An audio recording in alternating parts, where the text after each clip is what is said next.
children can be adorable and huggable. Although there are a few outliers who can be quite terrifying, these rare individuals may face a sentence longer than their lifespan. Let's examine some examples of such cases. Dear viewers, if you are the first time seeing our videos, we invite you to subscribe to our channel. As for our loyal viewers, we invite you to press that like button if you like the video. Let's continue.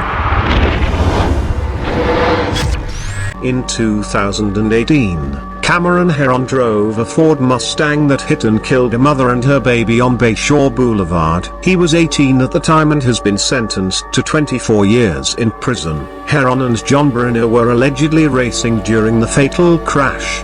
Bruno pleaded guilty and is serving a 6-year prison sentence. State Attorney Andrew Warren stated that this crime claimed 2 lives and left 4 families broken. Although no sentence can bring back those lost, they hope this outcome brings some comfort and closure to the families of Jessica and Lilia. So on count 1,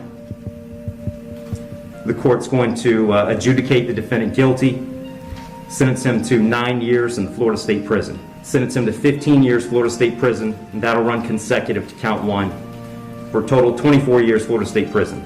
And I'll direct the bailiffs to take Mr. Heron into custody.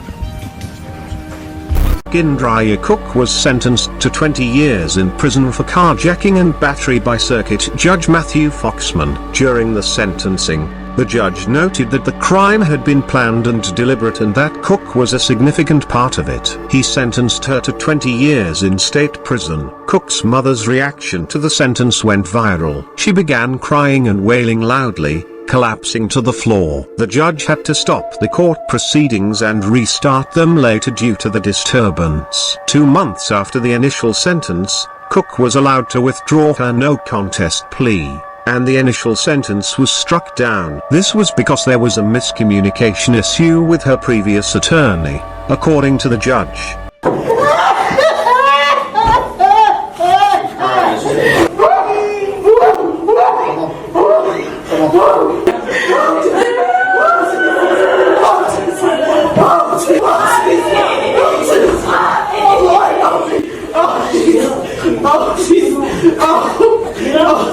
Teenager TJ Lane, who was responsible for the murder of 3 students in an Ohio high school during an anger-fueled rampage, has been given a life sentence in jail without any possibility of parole. The judge, David L. Fury, cited Lane's lack of motive and remorse as the basis for the ruling. Lane, who was found guilty and pleaded guilty to the charges, arrived at the Charlton court wearing a t-shirt with the word killer written on it. He also gave the courtroom the middle finger during the hearing. When Lane was asked if he understood that he was pleading guilty to firearm specifications, he responded with a yes. You're pleading guilty.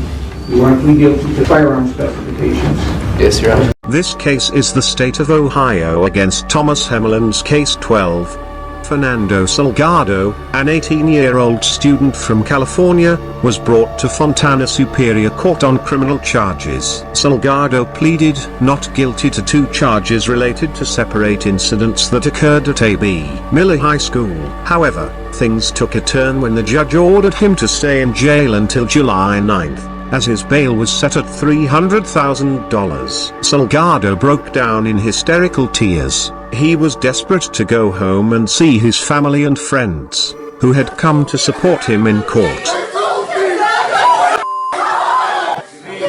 Salgado wore a green jumpsuit which suggested that he was in protective custody. This came after his teacher, 27-year-old Emmanuel de la Rosa, was charged in connection with the alleged physical assaults on 2 students.